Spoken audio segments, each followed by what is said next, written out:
Very good morning to all, very good afternoon, very good evening, and very good night. In this lecture, we will discuss the graphical representation of longitudinal waves and graphical representation of transverse waves. हे झाल्यानंतर आपण transverse वेव्हचं graphical representation पाहूया. तत्पूर्वी we will discuss दिस. तर आपण पाठीमागच्या 1-2 लेक्चरमध्ये discuss करत आलो आहोत. ज्यावेळेस एखादी wave that is longitudinal wave, आता इथे वेव्ह म्हणल्यानंतर तुम्ही बाय डिफॉल्ट समजून घ्या मला काय म्हणायचं आहे, लॉन्जिट्युडिनल वेव्ह. ज्यावेळेस एखादी wave that is longitudinal wave pass होते एखाद्या मीडियम मधून, त्यावेळेस काय काय घडतं हे आपण पाहिलं आहे. दॅट इज समजा हे मीडियम असेल, तर ज्यावेळेस वेव्ह याच्यामधून जाईल त्यावेळेस काय काय घडतं, तर तिथे असे रिजन तयार होतात, हे पण पाहिलं आपण. तर या रिजन मध्ये पहा, हे जे एअर पार्टिकल्स आहेत सर्व या रिजन मध्ये, नंतर ए क्राउडेड, रिजन, त्याच्यानंतर हे नॉन क्राउडेड रिजन. तर पहा, ज्यावेळेस Wien longitudinal wave passes through medium, we know that the some particles of this air get crowded together and form compression. इथे काय तयार होतं, compression, and some particle goes away from each other and form rarefaction. तर याला आपण म्हणतो compression region, याला आपण म्हणतो रेअरफॅक्शन रिजन या लॉन्जिट्युडिनल वेव्स मध्ये. तर पहा, हे कॉम्प्रेशन रेअरफॅक्शन, कॉम्प्रेशन रेअरफॅक्शन. तर इथे काय होत आहे हे आपण पाठीमागे पण डिस्कस केलं आहे. या रिजन मध्ये डेन्सिटी पहा, in compression density of air is high. इथे डेन्सिटी कशी आहे, density of air is high, whereas in this rarefaction region density of air particles is low. इथे डेन्सिटी कशी आहे, डेन्सिटी कशी आहे, हाय. इथे डेन्सिटी कशी आहे, low. Density of air particles high, low. इथे पाहून तुम्हाला समजत असेल, या ठिकाणी क्राउडेड रिजन आहे, इथे नॉन क्राउडेड रिजन आहे. तर इथे खूप गर्दी झाल्यामुळे इथे डेन्सिटी त्या एअर पार्टिकलची इन्क्रीज होते, आणि म्हणून आपण म्हणू शकतो density of this region is high, आणि इथे density of this air particles decrease होते, म्हणून आपण असं म्हणू शकतो density of this region is low. Density of this air particles in this region is low. हे आपण पाठीमागे पण डिस्कस केलं आहे. तर पहा, याचा अर्थ काय, इथे परत हाय डेन्सिटी, इथे परत लो डेन्सिटी, म्हणजेच आपण याला म्हणू शकतो this region is denser and this region is rarer. तर इथे पहा, हे जे मॉलिक्युल्स आहेत, हे जे एअर मॉलिक्युल्स आहेत, हे जे एअर पार्टिकल्स आहेत, ज्यावेळेस या रिजन मध्ये येत आहेत त्यावेळेस डेन्सिटी इन्क्रीज होत आहे, आणि हेच इथे काय होत आहे, याच एअर पार्टिकल्सची, याच एअर मॉलिक्युल्सची डेन्सिटी कमी होत आहे. म्हणजे त्याला आपण म्हणू शकतो density of air changes continuously. Conclusion काय असेल, density of air changes continuously. आलं का लक्षात, एकदा हाय एकदा लो, परत हाय परत लो. कधी, जेव्हा लॉन्जिट्युडिनल वेव्ह इथून पास होते तेव्हा, या मीडियम मधून जेव्हा लॉन्जिट्युडिनल वेव्ह जाते तेव्हा असं घडत आहे हे आपल्याला दिसून आलं आहे. तर या बेसवर आपण याचा ग्राफ तयार करू शकतो, that is graphical representation of longitudinal waves. तर ते कसं असेल पहा.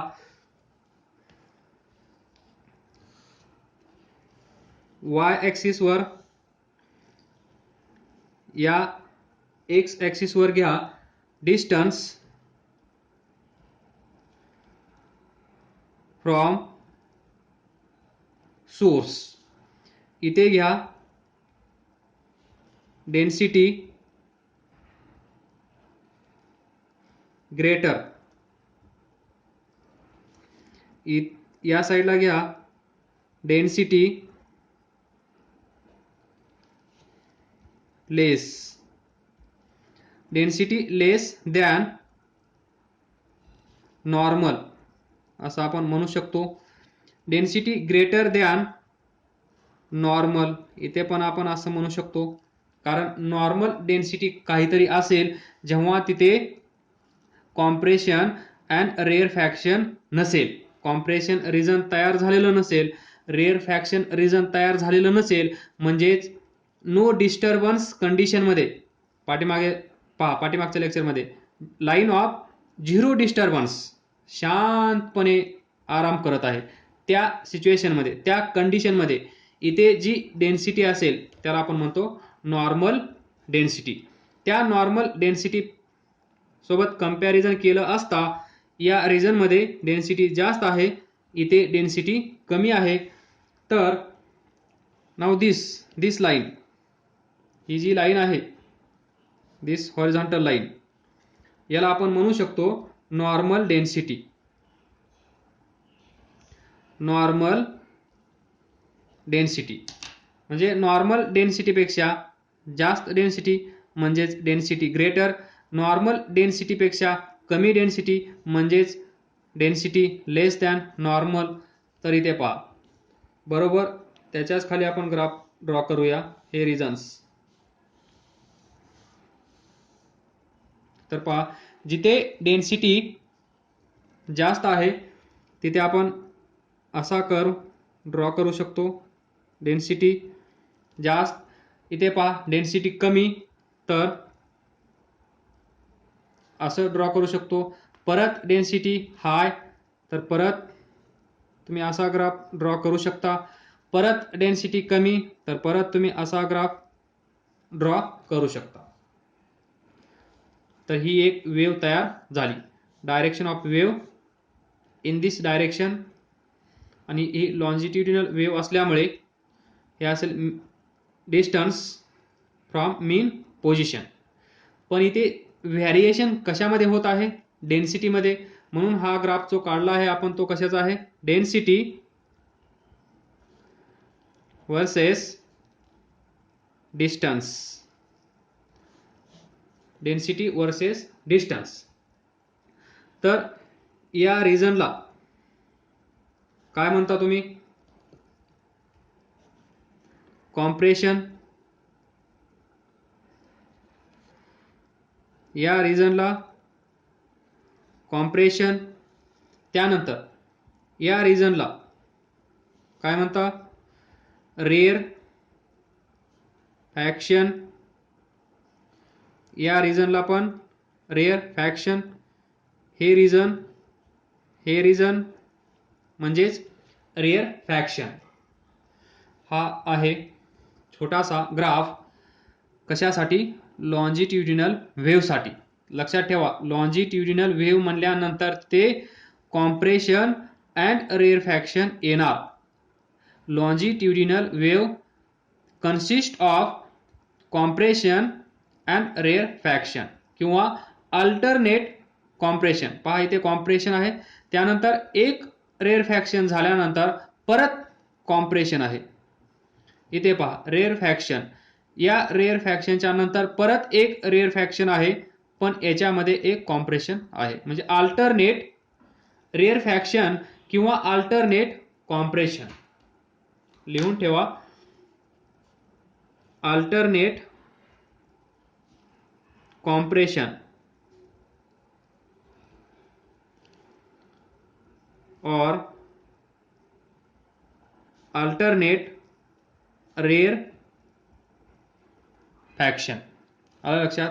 देन हा ग्राफ तुम्हाला समजला असेल तर ट्रान्सव्हर्स वेव्हचा ग्राफ लवकरात लवकर तुम्हाला समजून येईल. Now see, in graphical representation of transverse waves, we know that transverse waves म्हणजे काय? ट्रान्सव्हर्स वेव्स म्हणजे काय? ही डायरेक्शन ऑफ वेव्ह असेल तर हा पार्टिकल अप जातो त्यानंतर down. That is motion of this particle is up and down, or motion of this particle is perpendicular to the direction of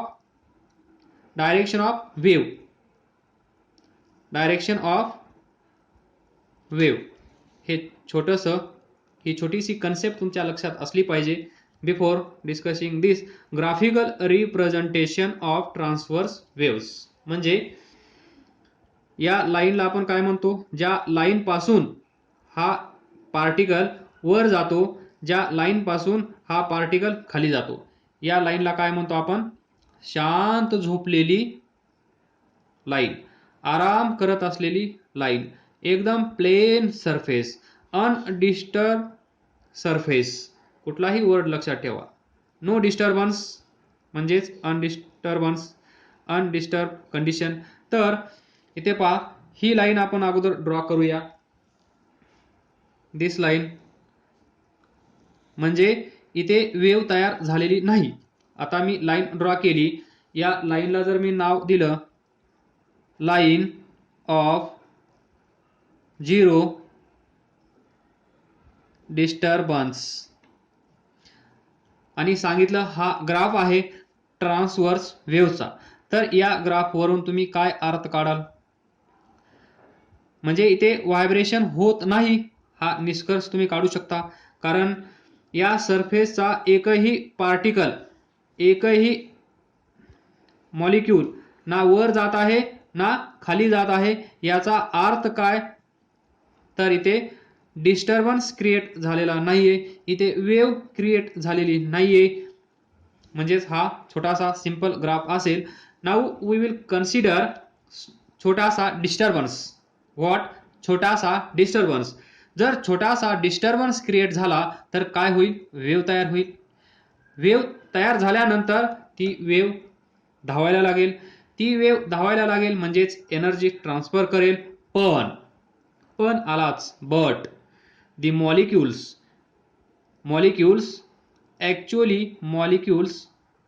will not move. एकही molecule आपली जागा सोडून दुसरीकडे जाणार नाही. हे लक्षात ठेवायला शिका. वारंवार परत मी सांगत आहे या साऊंड टॉपिक मध्ये. Air molecule, in short particles म्हणल्यानंतर पार्टिकल्स त्याच ठिकाणी असतील, फक्त वेव्ह धावेल आणि ती एनर्जी ट्रान्सफर करेल, एवढं लक्षात ठेवा. तर याचा ग्राफ पहा. Line of zero disturbance. त्यानंतर जर हा पार्टिकल वर गेला तर त्याला पॉझिटिव्ह डिस्प्लेसमेंट आपण कन्सिडर करू. जर हा पार्टिकल खाली आला तर याला आपण निगेटिव्ह डिस्प्लेसमेंट असं कन्सिडर करू. तर या झिरो लाईनच्या वर, झिरो डिस्टर्बन्स लाईनच्या वर काय असेल? Positive displacement.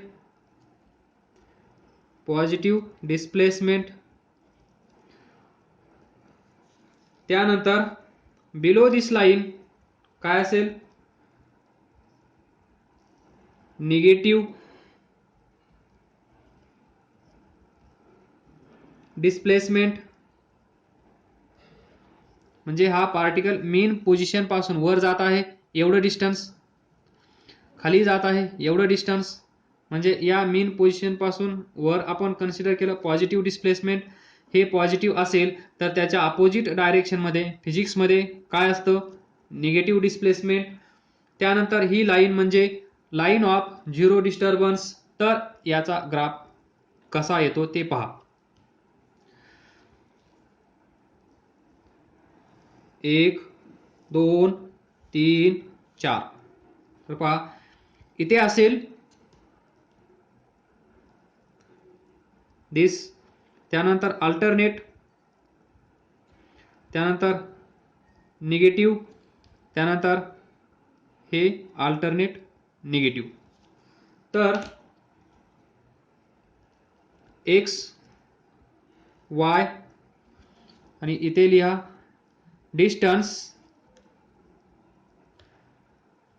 Distance from source पासूनचं हे डिस्टन्स, ही वेव्ह इकडे ट्रॅव्हल होत आहे. तर पहा या पॉइंटला ए म्हणा, या पॉइंटला बी, या पॉइंटला सी, या पॉइंटला डी. तर इथे आपण नावं दिली नाहीत तरी समजून घ्या, ए बी सी डी. जरी नावं नाही दिली तरी काही फरक पडणार नाही, पण तुमच्या नोट्समध्ये अशी नावे व्यवस्थित रिप्रेझेंटेशन असू द्या, कारण आपण ग्राफिकल रिप्रेझेंटेशन लर्न करत आहोत. तर पहा या रिजनला आणि या रिजनला काय म्हणतो आपण, सांगा. क्रेस्ट. आलं लक्षात? हे रिजन क्रेस्ट आहे, हे रिजन क्रेस्ट आहे. म्हणजे ज्यावेळेस वेव्ह तयार होईल वॉटरमध्ये, पहा अशा वेव्ह तुम्ही पाहिल्या असतील, बरोबर. हा खड्डा, हे एलिव्हेशन, या एलिव्हेशनला आपण म्हणतो क्रेस्ट. या डिप्रेशनला आपण काय म्हणतो, दिस रिजन. या दोघांना काय म्हणणार आपण, ट्रफ, म्हणजेच डिप्रेशन, म्हणजेच हॉलो. आणि या दोन रिजनला आपण काय म्हणतो, या दोन पॉइंटला क्रेस्ट किंवा एलिव्हेशन, क्रेस्ट किंवा एलिव्हेशन, हे लक्षात ठेवा. This is the graphical representation of longitudinal waves and transverse waves.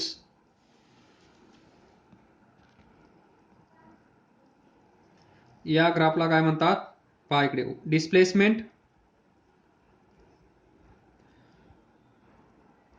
Displacement versus distance graph. हा कोणता होता, डेन्सिटी वर्सेस डिस्टन्स.